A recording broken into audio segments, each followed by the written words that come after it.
What if you could actually chat with Marcus Aurelius? I mean, not like a seance, obviously, but a real conversation, kind of powered by AI. Yeah, it sounds wild, right? Totally. But that's the idea behind Salvatore Conti's Conversations with Marcus Aurelius. And today on the deep dive, we're digging into it. We want to pull out the really impactful lessons. It's less about dusty old text and more like timeless wisdom, but made fresh for all the chaos we deal with today. Exactly. And it's a really interesting approach. The author used these large language models, LLMs, basically to bring Marcus Aurelius back in a way. For dialogues. Yeah, engaging him on modern problems, modern dilemmas. The goal wasn't like perfect historical accuracy. It was more a unique way to see how Stoic principles might apply to the things we face right now. Right. And for you listening in, our mission here is to really distill the best bits, the key insights from these, let's call them AI-assisted conversations. You'll find out how these ancient ideas, resilience, self-discipline, acceptance, how they can be maybe a shortcut, a way to feel more grounded, more informed in a world that just feels so uncertain sometimes. Yeah, get ready for some of those aha moments, hopefully. Definitely. Practical stuff. So, okay, let's dive in. Let's unpack this. First, maybe we should set the stage a bit. Marcus Aurelius. Right. We mostly know him as the philosopher emperor, the guy who wrote Meditations. Yeah. But what's really kind of mind-blowing about him, beyond the philosophy itself, is just the sheer scale of what he was dealing with. Like what? Well, constant war, political backstabbing, devastating plagues, like the Antonine Plague that just ripped through the empire. Wow. So he wasn't just sitting around theorizing, he was actually living these principles right in the middle of immense power and just profound challenges. And Meditations itself, that wasn't really a book meant for anyone else, was it? What was it actually for him? No, not at all. It was his private journal, his, most personal thoughts. The author actually describes it as unpolished, personal, and raw. It was basically a tool for him, for self-reflection, kind of like a private guide for his own internal battles. He was essentially coaching himself through being, well, the most powerful man in the world. That's incredible. And what's interesting is how the AI, when it analyzed these writings, it picked out 3 core lessons that still feel so relevant. What's the first one? So the first big one is about living in accordance with nature. Okay, what does that mean exactly? It means aligning yourself with the world as it actually is, accepting the stuff you can't control, and harmonizing with your own inner nature, your ability to reason, your virtue. Right. The AI actually pulled out this quote: "Adapt yourself to the things with which your lot has been cast, and love sincerely the fellow creatures with whom destiny has ordained that you shall live." So it's about acceptance, but also connection. Exactly. Finding peace in accepting your circumstances and also playing your part, in the bigger human picture with integrity. Okay, that makes sense. It speaks to finding peace right where you are. What was the second lesson the AI identified? The second one is the transience of life and the value of the present moment. Memento mori, that kind of thing. Sort of, yeah. But what's interesting, especially coming from an AI analyzing it, is that it's not about being morbid or depressed about death. Right. It's almost like a system reset. That line, "you could leave life right now," the AI sort of highlights this as the ultimate filter for prioritization. Oh, okay. If it could all end now, what really truly deserve your attention, it just cuts through all the noise, the social media buzz, the endless tasks. Yeah. It makes that call to live fully feel surprisingly practical. It grounds you in being mindful, having purpose right now. Live with purpose, but not frantically. Got it. What was the third insight? And the third big one is the pursuit of virtue as the highest good. Virtue. So wisdom, courage. Exactly. Wisdom, courage, justice, self-control. For Marcus, and for Stoicism generally, these virtues are the only true good. They're the only things that genuinely make for a good life. Yeah. Meditations is basically him constantly talking to himself about this, trying to live virtuously even when things were tough. He often reminded himself, if it is not right, do not do it. If it is not true, do not say it. Powerful. Yeah. And it's not about what happens externally. Did you win? Did you get promoted? It's about your internal character, measuring your success by your integrity and not by, how much stuff you have or what you achieve on the outside. And that idea, pursuing virtue, it really brings us to something crucial. Marcus wasn't just making this stuff up on his own, right? He had influences. Oh, absolutely. He was definitely standing on the shoulders of giants, as they say. So who are these key Stoic thinkers who really shaped his philosophy? Well, three really stand out: Epictetus, Seneca, and the founder Zeno of Citium. Epictetus. Yeah. He was a former slave, wasn't he? Yes, exactly. And his background profoundly influenced Marcus. Epictetus gave him incredibly practical wisdom, especially that famous distinction between what's in our power and what's not. The dichotomy of control. Precisely. Epictetus taught him to focus only on what he could actually control: his own choices, his reactions, his character. Makes sense for an emperor dealing with chaos. Totally. Epictetus famously wrote, "Seek not for things to happen as you wish, but rather wish for things to happen as they do, and you will live a tranquil life." That was like a North Star for Marcus and all the imperial myths. Okay, so Epictetus, the former slave. Yeah. But then there's Seneca, who was completely different, a wealthy statesman. Right. Very different worlds. Seneca was deep in the weeds of Roman public life, politics, wealth. So what did Marcus get from him? Seneca offered different but equally vital insights, especially on facing mortality head-on and managing difficult emotions like anger. How so? Seneca advised, "Let us prepare our minds as if we'd come to the very end of life, letting go of everything." You can hear echoes of that all through Marcus's meditations. Yeah, definitely. And on anger, Seneca gave him this incredible tool, saying something like, "No man becomes angry at another, but he is angered by the image of that man's action." So it's about your interpretation. Exactly. It showed Marcus how to dissect his frustrations, reframe them instead of just being swept away by them. Really valuable stuff for a leader. And Zeno, founder, what was his main contribution to Marcus's thought? Zeno of Citium laid the groundwork, the foundational principles. We know his teachings mostly through others, but his big emphasis was on the unity of humanity and the cosmos. The idea that we're all connected. Yes, exactly. Seeing everyone as part of a bigger whole. Yeah. This really influenced Marcus Aurelius's deep sense of duty as emperor, his commitment to the common good, the welfare of Rome. It's fascinating how these different perspectives, the slave, the statesman, the founder, they don't contradict each other, do they? They seem to enrich Stoicism. That's a great way to put it. They absolutely enrich it. These variations show how universal Stoicism can be. Yes. Well, Epictetus speaks directly to anyone facing hardship, offering tools for inner freedom. Seneca, dealing with power and wealth, gives advice on managing public life and emotions. And Zeno sets up the core ideas: harmony with nature, reason. So it's adaptable. Totally adaptable. These different threads weave together into this really comprehensive philosophy that anyone can use. Marcus himself kind of summed it up when he said, "Take from others what is best, and for the rest, forgive them." It sounds like Marcus particularly admired how Seneca handled that balancing act of being a philosopher but also a major political player.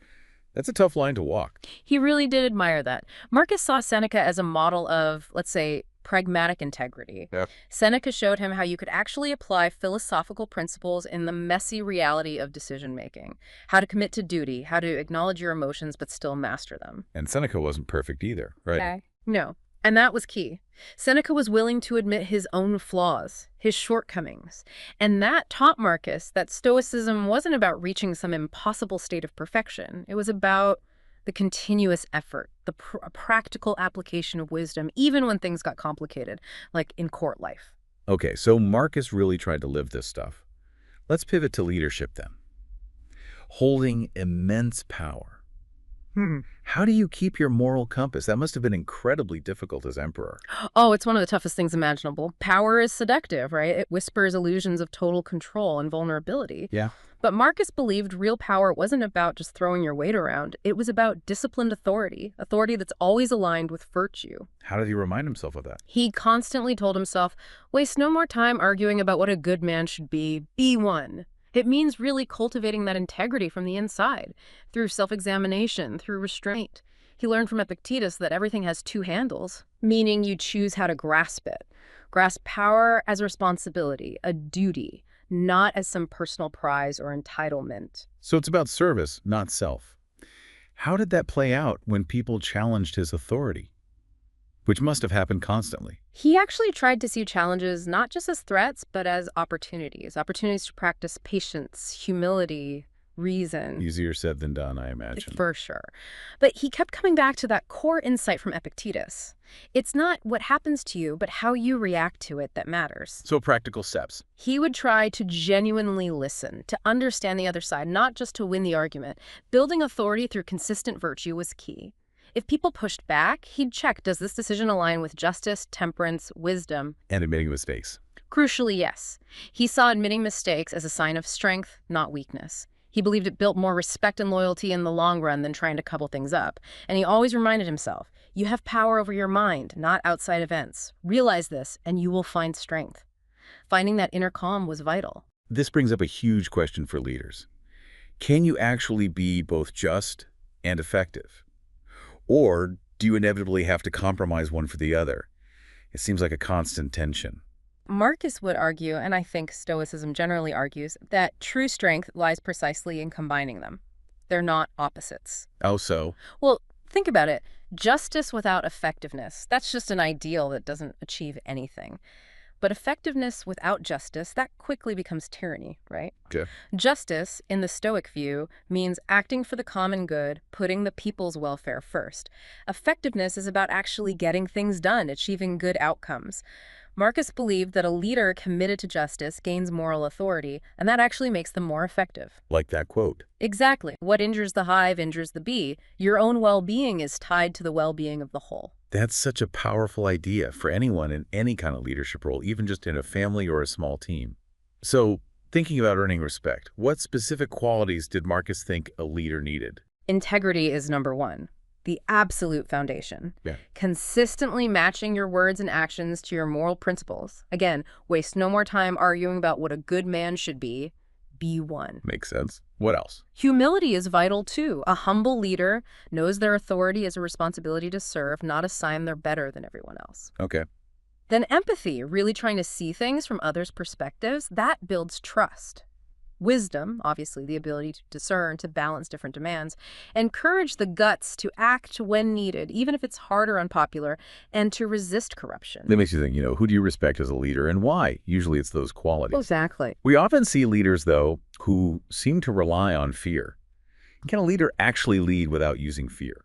Marcus absolutely believed it was possible, and not just possible, but actually better for long-term stability and real loyalty. Fear might get you short-term obedience, sure, but it eats away at trust over time. He argued that leadership built on respect, compassion, wisdom, patience, integrity, justice, that creates a much more durable loyalty, a healthier community or state. And he had that great quote about revenge. Yes. The best revenge is to be unlike him who performed the injury. Meaning, even when people oppose you or attack you, you stick to your principles. You choose respect and virtue over sinking to their level with coercion or bitterness. That's incredibly challenging. How did Marcus himself manage to balance his own personal desires, his own needs, with the insane demands of being emperor? That sounds exhausting. It is an eternal challenge, and it really speaks to his discipline. He saw it as a test of self-awareness. He learned to subordinate his personal wants to a higher purpose, the good of Rome.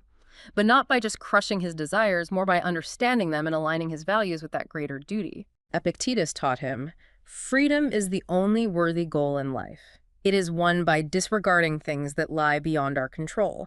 For Marcus, that meant letting go of attachments to personal gain, comfort, ease. So how did he manage it day to day? Rigorous self-discipline, moderation, a strict routine of reflection, and constantly framing leadership as a sacred duty, not a perk. It's easy to sit here and admire Marcus, but the things he faced, plagues, wars, betrayals, sometimes I feel overwhelmed just by my email inbox.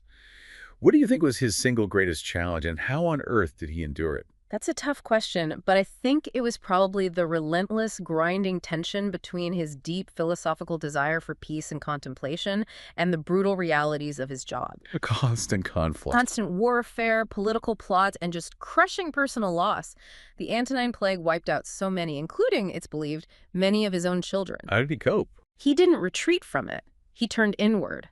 His meditations were essentially born from that struggle. They were his daily tool for self-reflection, to clarify his thoughts, recommit to virtue, and try to see these challenges as, believe it or not, opportunities. Opportunities? For what? Opportunities to practice patience, humility, resilience, to forge his character in the fire. Leaders often have to make huge decisions with incomplete, uncertain information. How did Marcus handle that kind of uncertainty? First, he just acknowledged it. Perfect information, that's an illusion. He remembered Epictetus. We must not allow ourselves to be upset by things we cannot control. So focus on the response. Exactly. Focus on interpreting and responding wisely to what he did know. Grounding decisions in core values, justice, courage. He sought out good advice from people he trusted. When he could, he acted incrementally, testing the waters.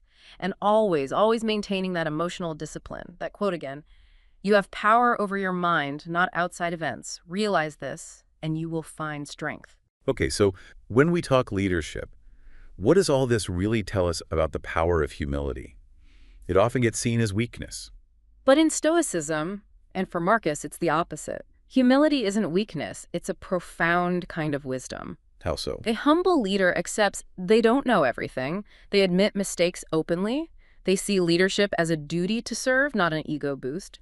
They empower others. Humility fosters trust, collaboration, and it's reinforced by that constant self-reflection, reminding the leader they're always learning, always a work in progress. And what about vanity, praise? Being emperor, he must have been surrounded by flattery. How did he manage that without letting it go to his head?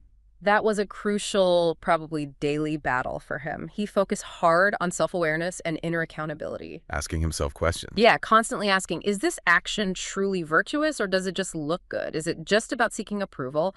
When praise came, he tried to accept it with humility, immediately shifting the focus away from himself and towards the duty, the service. Yes, that Stoic idea of apathy and detachment from irrational passions like pride helped him see praise more objectively, almost like a temporary weather pattern passing through. He also consciously attributed success to the collective effort and approached his role with gratitude, seeing it as a privilege to serve the common good, not a reason to feel superior. Let's talk about adversity more broadly. Marcus faced truly horrific challenges like that Antonine Plague you mentioned, which just devastated the empire.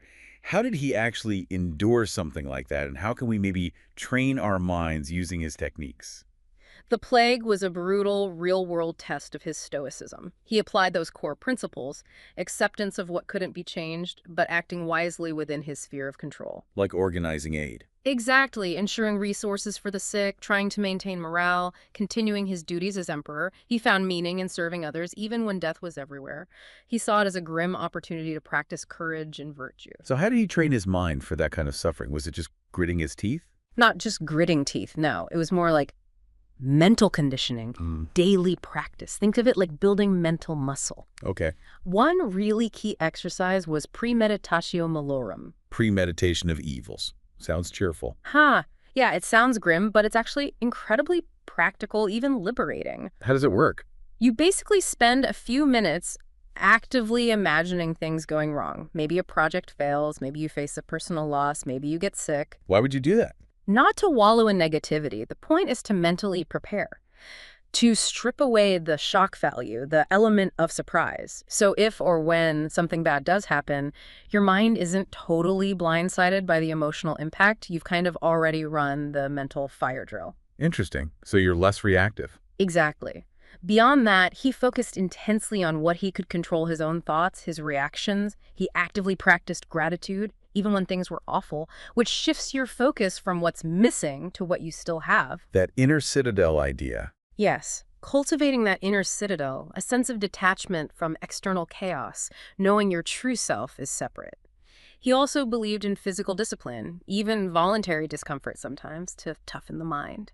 And, crucially, reframing adversity, seeing it not just as suffering, but as an opportunity for growth, a chance to practice virtue. And reflection. Daily reflection was key, cultivating inner stillness through practices like meditation, finding strength in community, that Stoic idea of sympathia, interconnectedness, and ultimately just deep acceptance of what is, rather than fighting reality. That makes a lot of sense. So if you're facing pain or difficulty, how did he distinguish between the kind you just have to endure and the kind you should try to avoid or change? That takes wisdom and discernment, what the Stoics called prohairesis, your faculty of deliberate choice. Okay. He'd ask, is this pain necessary for some greater good, like fulfilling a duty, building character, upholding justice? Think of the physical hardship of leading armies he endured that out of duty. Or, is this pain coming from avoidable mistakes?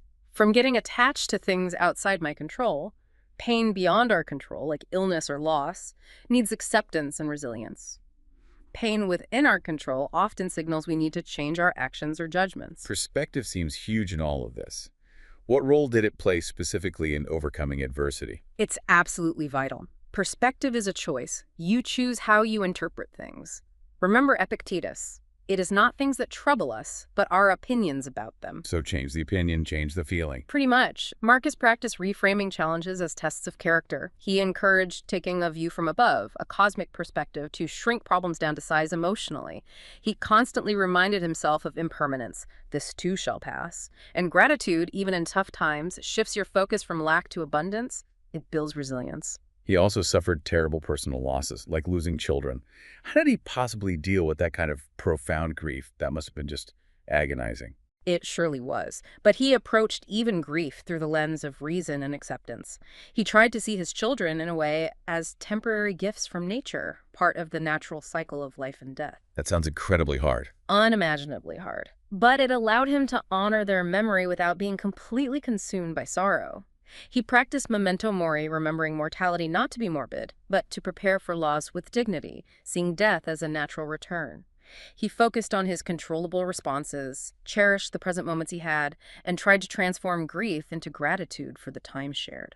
So it really sounds like hardship is a teacher for the Stoics. Oh, unquestionably, one of life's greatest teachers. It cultivates resilience, deepens perspective, fosters gratitude, and sharpens that focus on what you can actually control. Every trial becomes a chance to practice courage, patience, wisdom. Obstacles become fuel for growth. Marcus faced huge frustrations too, rebellions, wars. How did he handle all that without just becoming consumed by bitterness or anger? And what role did forgiveness play? Yeah, bitterness is like a poison you drink yourself. Marcus fought against it by embracing acceptance, the amor fati, love of fate, and constantly applying the dichotomy of control. Focusing on his own response. Right. Focusing on his actions, his choices, not railing against external events he couldn't change. He understood that anger and bitterness ultimately only harmed himself. And forgiveness. That's where forgiveness becomes so powerful. It's not about saying what happened was okay. It's about acknowledging our shared human imperfection, including your own. He used his inner power, his prohairesis, his deliberate choice to choose peace over resentment. So it's a release for yourself. Exactly. It allowed him to stay composed even when provoked or dealing with his own mistakes. It turns frustration into a learning opportunity, not a source of inner turmoil. And that extended to patience with others, even those who offended him. It's about letting go of controlling their actions and focusing only on your reaction. Let's talk about rational thought. This is so central to Stoicism. Why is it so critical to keep emotions in check when making decisions? Because emotions, while obviously powerful and part of being human, can be really unreliable guides. They're often immediate, reactive, based on instinct, not careful thought. Right. They can sweep you away. Exactly. Unchecked, they can lead to rash decisions, biased judgments, inconsistent actions. Rational thought lets you step back, look at the facts more objectively, consider the long-term consequences, without all that emotional turbulence. So it's not about suppressing emotion. No, not suppression. It's more about integration. Acknowledge the emotion, understand where it's coming from, but make sure reason is driving the final decision, the action. It leads to fairness, impartiality, and builds trust. As emperor, with such high stakes, how did he specifically try to avoid letting emotions cloud his judgment? Well, first, self-awareness. Recognizing the physical signs, the internal signals that strong emotion was rising. Like noticing your heart rate climbing. Yeah, things like that. Then reflection, pausing to ask, okay, what's really the source of this anger, this fear? He used those Stoic tools we talked about, premeditatio malorum, the dichotomy of control to keep perspective. Did he ever just wait? Absolutely. When possible, delaying action to let the emotional wave pass. He also surrounded himself with advisors who weren't afraid to challenge him, to give honest feedback. Maintaining routines and discipline helped. And empathy was key, trying to understand why others were acting the way they were, often shifted his own response from defensiveness towards finding a solution. And how does rational thought connect to inner peace? It seems like they'd go hand in hand. They absolutely do.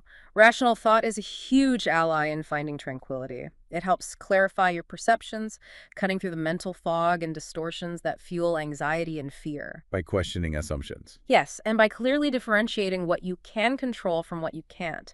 That channels your energy effectively. Reason also helps you manage emotions constructively, not suppressing them, but understanding their roots and addressing them wisely. It provides a framework for setting meaningful goals, clarifying your purpose, seeking truth. All of that contributes to a more stable, enduring sense of serenity. How can we, in our daily lives, develop that habit of thinking before reacting emotionally? It sounds simple, but it's so hard in the moment. It really does take deliberate effort, consistent practice. It's not automatic. So where do you start? First, cultivate that self-awareness we mentioned. Learn to recognize your emotional triggers. Then, mindfulness practice can be huge. It helps create that little bit of mental space, that pause, where you can just observe your thoughts and feelings without immediately reacting or judging. Okay. Then, actively question your initial impressions. Are they based on facts? Or are they maybe colored by fear, anger, assumption? Applying the dichotomy of control helps narrow your focus. What part of the situation can I actually influence? And that premeditation thing again. Yeah, using premeditatio malorum can help too. Mentally rehearsing how you'll respond calmly to potential challenges. And things like journaling, daily reflection, and they really help solidify the habit over time. Okay, so reason is key. But are there ever times when emotions should maybe guide our actions rather than pure logic? That feels like an important nuance. That's a really excellent point. Stoicism isn't about becoming robots. Emotions are integral to being human, and sometimes they convey important truths that pure reason might miss. Like compassion. Exactly. Compassion often motivates us to act with kindness and care, even if it's not the most efficient or logical path. Courage, too, is often driven by love or a sense of duty, pushing us to act despite fear. Even intuition can be valuable in complex situations where logic alone doesn't give you the whole picture. So it's about balance. It's absolutely about balance. Marcus emphasized integrating emotion with rational thought, using self-awareness and emotional intelligence to make sure your actions are both heartfelt and principled. Not letting raw, unexamined emotion dictate the outcome, but not ignoring its message either. Can you give an example? Maybe how he applied Stoic logic in, say, the Roman Senate. I imagine that was full of conflict and ego. Oh, for sure. It required a very careful balancing act. He'd try to use reason to examine the facts of a dispute impartially, setting aside his own feelings or loyalties as much as possible. Focus on the issue, not the personalities. Right. Applying the dichotomy of control, focusing on his own responses, steering the discussion towards productive outcomes, not getting sucked into personal dramas. He'd try to understand the underlying causes of the conflict, always promoting the common good over factional interests. How did he manage the debate itself? By encouraging structured discourse, arguments based on reason, clear communication, and crucially, accepting the outcomes with equanimity. He knew his role was to act virtuously and argue rationally, but he couldn't ultimately control other senators' decisions or the whole political game. What would you say is the biggest danger of letting emotions completely overrule rational thought, especially for someone in a position of responsibility? I think the greatest danger is the loss of clarity and control. It leads to impulsive decisions, actions driven by bias, things that can be really detrimental in the long run. Like saying something you regret in anger. Exactly. Rash actions are hard to undo. Emotions distort perspective. They can make risks seem bigger or smaller than they really are, which is obviously dangerous for a leader. Unchecked anger or even excessive attachment can damage relationships. It leads to inconsistent actions, which erodes trust and credibility. Then the long-term consequences. Often severe. You might focus on immediate emotional gratification, like winning an argument at the expense of future well-being or strategic goals. And this isn't just individual. Unchecked collective emotion can fuel mass irrationality. History is full of examples. So how do you find that balance then? Being rational but also empathetic, they seem like they could pull in opposite directions. They can seem that way, but Marcus saw them as complementary, essential partners, not opposing forces. How do they work together? Rationality ensures your decisions are logical, well-reasoned, consider consequences. Empathy ensures they take the human impact into account, that they foster connection. So practical. Self-awareness helps you understand your own biases. Empathy starts with really listening, active listening to understand others' perspectives, even if you disagree. Having a clear ethical framework guides you. Communicating compassionately, explaining your reasoning while acknowledging the emotional reality for others. And applying those Stoic principles like interconnectedness reminds you that rationality should always serve humanity and not become detached from it. It's about making choices that are both smart and humane. Okay, let's talk about inner peace. Marcus Aurelius lived through such incredibly chaotic times. War, plague, politics. How did he actually find and maintain inner peace through all of that? It really was a testament to his constant effort in applying those Stoic principles day in, day out. The absolute core strategy, as we've touched on, was mastering that dichotomy of control. Focusing inward. Intensely focusing on his thoughts, his actions, his values, the things he could control, and deliberately letting go of his attachment to the external chaos he couldn't. Mindfulness was huge for him, anchoring himself in the present moment, reframing challenges not as disasters, but as opportunities for growth. Empathy and forgiveness, forgiving others, forgiving himself, that dramatically reduced internal conflict, resentment. Perspective helped too. Massively. That cosmic view, remembering impermanence, it just lessened the emotional weight of his burdens. Yeah. Having a strong sense of purpose serving Rome gave him direction and meaning. Even basic self-care, physical well-being played a role in his resilience. You mentioned meditation earlier. What specific role did that practice play in him finding tranquility? It seems to have been absolutely pivotal for him, and it wasn't necessarily about sitting cross-legged chanting, more about cultivating a sustained state of mental presence. How did it help? It trained his mind to stay rooted in the here and now. It allowed him to quiet that constant internal chatter, that noise in the head, to just observe his thoughts without getting instantly hooked by them or judging them. So more control over his mind. Exactly. It fostered incredible emotional regulation, better clarity in his thinking, deeper self-awareness, and resilience. For him, it was like creating a sanctuary inside his mind, a place he could retreat to, disconnect from the external madness, and find this sort of unshakable inner stillness. Finding peace as an emperor sounds almost impossible. How did he manage it with all that constant pressure? He was incredibly deliberate about it. It wasn't accidental. Those daily reflections, constantly applying the dichotomy of control, practicing mindfulness, those were non-negotiable habits. What else contributed? He found real solace in nature. He actively practiced gratitude. He used empathy to connect with people, even adversaries. That practice of memento mori, remembering death, wasn't morbid. It gave him profound perspective on what really mattered. Even physical stuff. Yeah, even simple physical practices, exercise helped manage the immense stress. But maybe most importantly, cultivating that sense of purpose, seeing his role as service to the greater good that anchored him. It brought meaning, even amidst the chaos, and that meaning was a deep source of inner peace. So, is peace of mind the ultimate goal in Stoicism?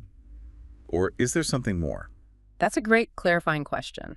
Peace of mind is definitely a central aim, a huge benefit, but it's not quite the ultimate goal itself. What is then? Peace of mind is more like a byproduct. The ultimate goal in Stoicism is eudaimonia, Which means? flourishing, living a truly good, virtuous, fully realized human life. And you achieve that by cultivating the 4 cardinal virtues: wisdom, courage, justice, and self-control. So peace comes from living virtuously. Exactly. When you live according to virtue, you naturally eliminate a lot of the internal conflict, the fear, the anger, the anxiety, the envy that destroys peace. So eudaimonia is an active state grounded in virtue and taking responsibility. Peace is the natural result of living that way. How do you silence all the external noise, the distractions, and keep that inner calm when you're dealing with just daily frustrations? Life today feels like a constant bombardment. It really does. And it takes, again, intentionality and discipline. It's something Marcus worked on constantly. What were his techniques? Applying the dichotomy of control is, number 1, consciously deciding where to put your energy, focusing only on what you can influence, and essentially tuning out the rest as irrelevant noise. Mindfulness helps too. Definitely. Mindfulness keeps you present, reduces the mind wandering that gets caught up in distractions. Having clarity about your purpose directs your attention. Managing your physical environment, being conscious about technology use. Self-discipline. Self-discipline in your habits, regular reflection, engaging with nature, and connecting with others through service, that's Stoic sympathia. And for those daily frustrations caused by other people, he consistently came back to forgiveness. Forgiving them. Forgiving yourself, acknowledging our common humanity, our shared flaws, focusing on your controllable response, not their annoying behavior, reframing irritations as tiny opportunities to practice patience rather than letting them steal your inner peace. It's like building mental defenses. Okay, last big topic. Legacy and meaning. This is deep stuff. Can a person actually find meaning in life if they're not concerned about legacy? We're always told to think about what we'll leave behind. Marcus would say, absolutely yes.